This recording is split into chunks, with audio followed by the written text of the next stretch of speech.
It was Lyndon Baines Johnson's 100th birthday, and the impossible dream of his great civil rights legacy was on view to the world. President Obama's election is really Lyndon Johnson's dream come true. But rather than celebrating the 36th President of the United States, the convention ignored him. Indeed, when Hillary Clinton had reminded Americans of LBJ's central role in civil rights legislation, she faced scorn and ridicule. Lyndon Johnson, the agent of an unprecedented breadth and depth of domestic legislation, had become, in the words of LBJ advisor Joseph Califano, the invisible president. Johnson's eclipse raises fascinating, universal questions. What is the nature of an individual's legacy? How is it measured? If ever an individual left his mark, it was Lyndon Johnson. He was a lawmaker like no other. He surmounted obstacles that had stymied legislators for a century. Domestically speaking, he was the greatest president in the last half of the 20th century. The two greatest reform leaders in the country's history were Franklin Roosevelt and Lyndon Johnson. Nobody comes close to matching them. Much of his work remains a fundamental part of today's America.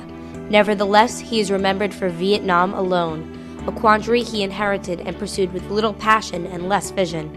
If history denies this titan of domestic legislation the legacy he deserves, who can earn one?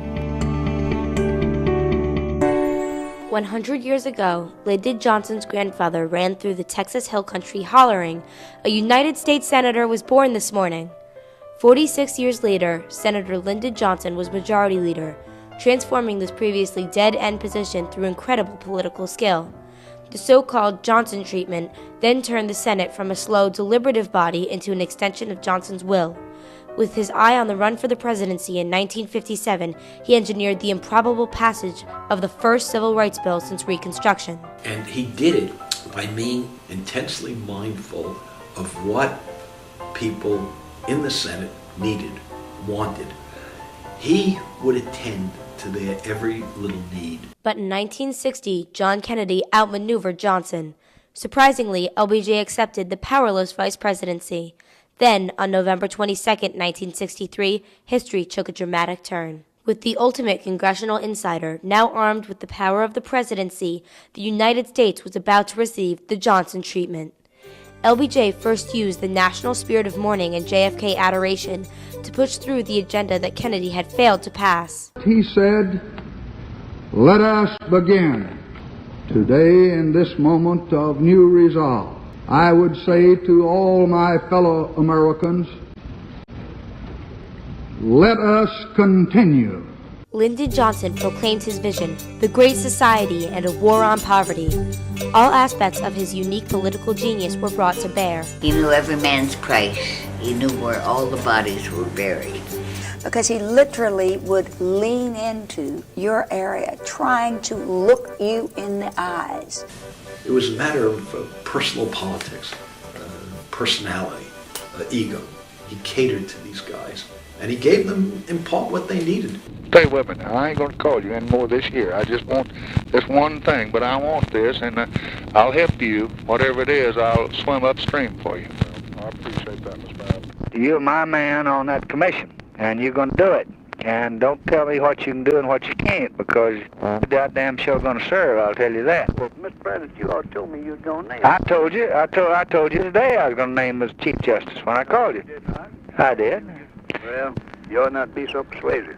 Well, I think I ought to. He and Everett Dirksen, who was the Republican Senate Minority Leader, would sit kneecap to kneecap, drinking bourbon and branch water. Well, how many will you let vote against you? Well, I don't know. I'll have to do a little whispering. I'm going to lose a bunch of people on my side, so I've got to get 2 or 3 of your men. You're a hard bargainer. Will you get them for me? After his landslide win in 1964, Johnson was not about to let history's embrace go underutilized. Extraordinary changes, civil rights, probably the greatest piece of social legislation in the country's history. Voting rights, Medicare, Medicaid, consumer rights, clean air, clean harbors, clean rivers, clean waters. They're all part of the Lyndon Johnson legislative agenda, the Great Society. Federal aid to education at all levels, from Head Start through college. Public housing, national parks, environmental laws.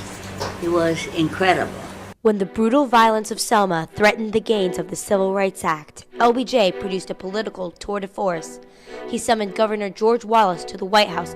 Now, Johnson was about 6'3.5". Wallace is a man about 5'7.5".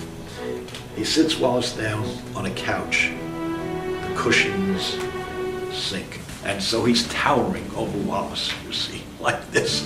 The physical intimidation, the physical presence. He demolished Governor Wallace on that by both flattering him and then really scolding him and confronting him. We have decided to integrate every school in Alabama. So I can't do that, Mr. President. I don't control the schools. Don't you shit me who controls the schools, George. I know who controls the schools now. Wallace would be almost shaky.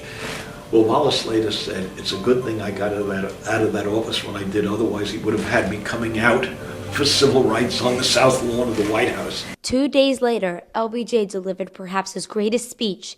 In 2 months, the Voting Rights Act was law. The Great Society had become America's reality. This was more than political skill. It was a triumph of focus and courage. This son of the segregationist South had risked everything, and a century of stagnation gave way. Unfortunately, Lyndon Johnson proved unable to muster either vision or courage when confronted with Vietnam. Vietnam. It haunts his presidency. LBJ lacked the foreign policy gravitas that Kennedy received from the Cuban Missile Crisis. He was aware of both the political costs of backing off in Vietnam and the quagmire ahead, and so he hesitated. And in any event, that we haven't got much choice, that we are treaty bound, that we're there. I haven't got the nerve to do it, and I don't see any other way out of it. Unlike the civil rights fight, however, he now had inklings rather than vision, and he believed he had weakness rather than power in foreign affairs. So this time, he declined to take the risk of leadership devastating the country, himself, and his legacy. Vietnam gobbled up the energy, gobbled up the money. It was his downfall. It forced him out of all the good things he had been doing. Vietnam killed his presidency, he knows that. The collision of man and moment, LBJ and Vietnam, unleashed a complex and ironic set of consequences. Following LBJ, the U.S. began a 40-year political turn to the right. Once the Great Society's champion was removed, its momentum was lost. LBJ produced enormous change but lacked the national consensus to sustain it. Instability resulted. After getting civil rights and voting rights through, you get the riots in the inner cities. And it so antagonizes the white middle class across the country. And it really created a backlash. Vietnam undermined any consensus that remained, and the economic burden of the war made some Great Society initiatives unaffordable. Nevertheless, the vast programs of the Great Society, along with its ideals, endure. Who in this country would say, let's get rid of civil rights legislation, or let's get rid of Medicare? You can't do it. It's become part of the social fabric of this country. He put into place a legacy that will endure as long as this country is around. And yet, does he get credit for it? Do people think about it? Do they talk about him? Do they associate him with this legislation? Not at all.